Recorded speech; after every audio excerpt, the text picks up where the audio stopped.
I was standing at her grave, looking at the simple tombstone that only had my late wife's name on it, along with the dates of her birth and death. Despite the passage of time, it felt as if the pain was as fresh as if she had passed away just yesterday. My name is Joe Henson. I'm a retired Marine Corps Reserve officer, and my wife's name was Darlene. I'll keep this brief. I enlisted in the Marine Corps in 1975, just before the Vietnam War ended, and served as a private until 1985. After that, I transitioned to the reserves. I had been married before, but that marriage ended in divorce after I discovered my ex-wife was unfaithful. While I was away on a 6-month deployment, my wife was having an affair with someone else. After a month-long deployment, the only good outcome from that marriage was our 2 children, Mike and Melissa, who were in the reserves. I applied for and was accepted into officer candidate school. I managed to complete my bachelor's degree in electrical engineering and secured a position with an aerospace company that did contract work for the Department of Defense. I met Darlene at a corporate event and we instantly connected, despite the age difference. She was nearly 10 years younger than me. She and my children grew close, and she adapted well to my role as I was a reserve officer, which meant I had to be available for 2 weekends a month and 2 weeks a year. After dating for a few months, I proposed and she accepted. We had a beautiful wedding with a Marine honor guard and started building a new life together. Those first years of marriage were the happiest of my life, although we struggled with infertility, enduring 2 miscarriages and an ectopic pregnancy. The doctor advised Darlene to have her tubes tied, but we were reluctant and considered adoption, but never pursued it. By the time Desert Storm occurred, I had been promoted to I was a captain and serving as a battalion staff officer when 9/11 happened. It made things even worse. By 2008, our unit had been deployed to Iraq twice. When I came back from my second deployment, I found out that our marriage had broken down. I was already a major, serving as the battalion's executive officer. Darlene had always been loyal and devoted, and we kept in touch regularly, at least twice a week through letters and emails, with monthly phone calls when I was on business trips. Despite the challenges of combat, I tried to stay in touch as much as possible. I thought our love was unwavering, but towards the end of my deployment, I noticed a significant drop in the frequency of her letters and had trouble reaching her by phone. I assumed these were just complications of the conflict. I sent multiple emails before my return, making sure she knew to pick me up at the airport when I arrived home. She wasn't there, and the house was really quiet. I found a note on the kitchen table next to the coffee pot which read, "Sorry I missed you. B at 1560 Riverside Drive at 11 p.m. tonight. I'll explain everything. Bring the check." The note was signed simply D. Alongside it was a poker chip-like object with the number 50 engraved on it. I wondered if Darlene had found a job, which might explain the note. I was puzzled but decided to investigate. It was still early, around 9 morning. Giving me plenty of time to check out the address she gave me, Ed used Google to look up the address and found it was for a strip club on the waterfront called The Shadow Lady, which is known for its VIP section featuring live sex shows. The site listed several top performers, one of whom was apparently Darlene, as she was referred to on the site as also known as Darla, the queen of the gangbangs. I was pretty blown away by what I'd found out about my wife. I went back to the Shady Lady website and noticed a link attached to Darla's picture. I clicked on it and was taken to a page with preview photos and videos. I really should have resisted the urge to look further. The previews showed my 47-year-old wife in some pretty explicit and graphic scenes. My wife, who is 47 years old, was in explicit and graphic scenes engaging in activities that were shocking and distressing to me. The videos made it clear that she was enjoying herself based on her audible reactions. Below the videos was a matrix featuring blue poker chips, numbered from 1 to 50. The site allowed users to click on a chip to reserve a spot at one of Darla's 4. The videos showed she was entertaining up to 50 men per night, 4 nights a week for an unspecified duration. I was overwhelmed and turned off my computer, unable to process the disturbing revelation about my wife. I was desperate for answers. I sifted through my mail but found nothing unusual, just bills and standard correspondence. A message on my phone caught my attention. It was from Dr. Marks at the BAS hospital, urging either me or Darlene to contact him urgently. I called back and reached Dr. Marks quickly. He introduced himself and expressed his difficulty discussing sensitive information over the phone, requesting an in-person meeting. I met with Dr. Marks, who was a bit older than me and in a Navy uniform.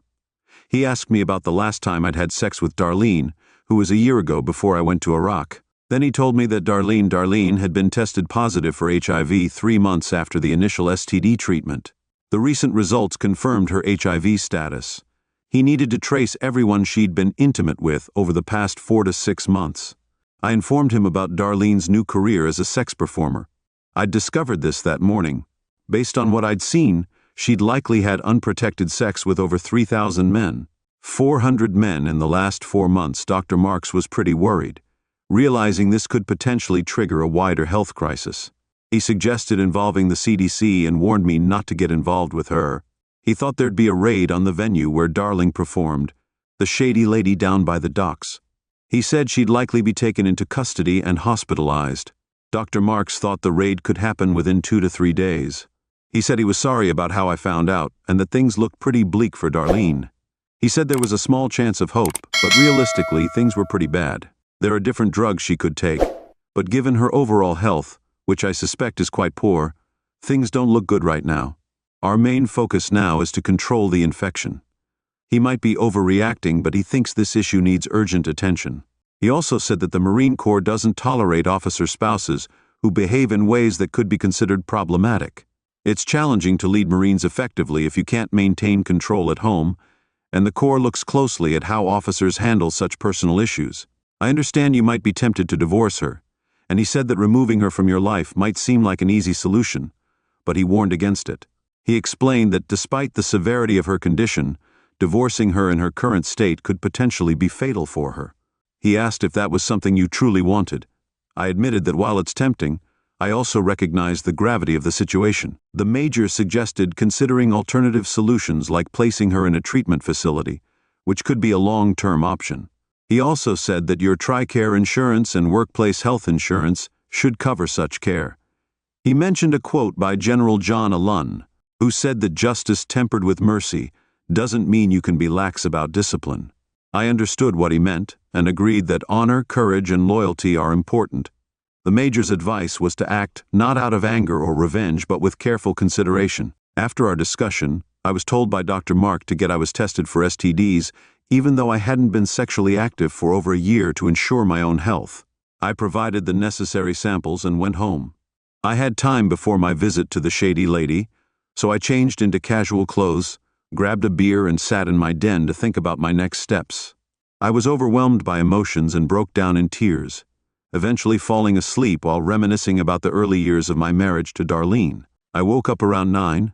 I got dressed in casual clothes and went to the Shady Lady at 10:45. I was stopped by a big guy at the front door after showing him a blue poker chip and saying that Darla had invited me. He let me in, as I wasn't a regular at the club. It took me a while to find the VIP section upstairs, where Darlene was scheduled to perform. The section had tables arranged around a large stage with several big screens for viewing. There were a few patrons already there, but I didn't see Darlene right away. I was greeted by a big balding man in a flashy pinstriped suit who introduced himself as Salvatore Geppi, the club owner. He was really enthusiastic about meeting me and offered me a drink. I asked for a Bud Light, and Salvatore ordered a gin and tonic for himself. Salvatore's demeanor changed when he heard about my military background, including my Purple Hearts, Bronze Star, Silver Star, and other commendations. He asked me to refrain from displaying any heroics. I didn't want to show off or anything. I just said that I made it through 2 tours in Iraq without any help from anyone else. I told him I knew what I was doing, but I wasn't stupid. I asked him how Darlene got to work for him. He said she started as a waitress, and that he found her attractive when she was wearing a revealing uniform. He said he was tempted, but he didn't have a personal relationship with her, though. He said he'd never slept with any of the staff. He did admit that Darlene had become very successful and made a lot of money from her work and tips. Salvatore also told me that the first time Darlene was drugged wasn't by him. He said the club's activities were videotaped. He said that initially Darlene was upset, but she eventually embraced her role. She found enjoyment and financial benefit from it. Salvatore handed me a stack of DVDs. He said they were complimentary and contained over 50 hours of footage of Darlene performing, usually sold for $300. I needed to know how long Darlene had been involved in her recent activities, so I asked about her history. I learned that she had started having sex around 8 months ago and had been involved in gangbangs for the past 6 months. On top of that, she was organizing private parties for select clients, including influential figures like government officials and prominent businessmen. This revelation shocked me, particularly when I thought about how many of these I was worried that other people might now be at risk of catching HIV because of what Darlene had been doing. Salvatore gave me a blue chip, which was a free pass to tonight's entertainment show. It was worth about $150. He said I should feel privileged, but I told him I appreciated his honesty. Then I asked him to let Darlene know that I didn't. I told Salvatore I didn't want anything to do with the event and gave him the chip back, asking him to either use it himself or pass it along to someone else. I removed my wedding ring and asked him to give it to Darlene, telling her to think things over and come back to me the next morning for a crucial discussion. The following morning I woke up early. I was sitting at the kitchen table with a cup of coffee, a stack of DVDs, and the result of Darlene's HIV test when I heard the key turning in the door. I saw Darlene enter. She looked terrible. She had lost weight, her face was gaunt, and her once beautiful legs now seemed thin and frail. It was clear she had been crying.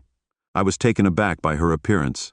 I asked her what had happened, and she told me she was exhausted. She came over to the table and I showed her the results of her HIV test. She was really upset. She said she was thinking about ending her life and getting a divorce. I told her I would put off the divorce if she agreed to go to. I told her that while HIV treatment had improved a lot over the years, and there might even be a cure in the future, she would also need psychological treatment, which I could facilitate as her dependent. She agreed to go to the center and promised to make amends for her actions.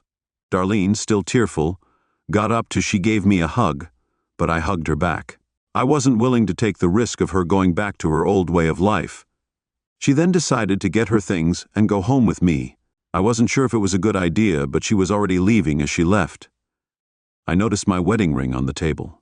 It seemed like she had left it deliberately. That was the last time I saw Darlene alive. I heard from a police officer that she'd gone back to the club to get her things and told Salvatore she had HIV and was going to get treatment. Salvatore got really angry, took out a gun and shot her twice in the chest and once in the head. The police, health department, and CDC arrived and shut down the club. There was a brief gunfight and then Salvatore was badly hurt. That was 10 years ago. Since then, I've retired from the Corps and now spend my free time fishing. Despite everything that's happened, I have fond memories of Darlene. I never really understood her actions, but I remember her well. I might even watch her DVD someday, as she was a captivating woman. However, I'm certain I'll never get married again,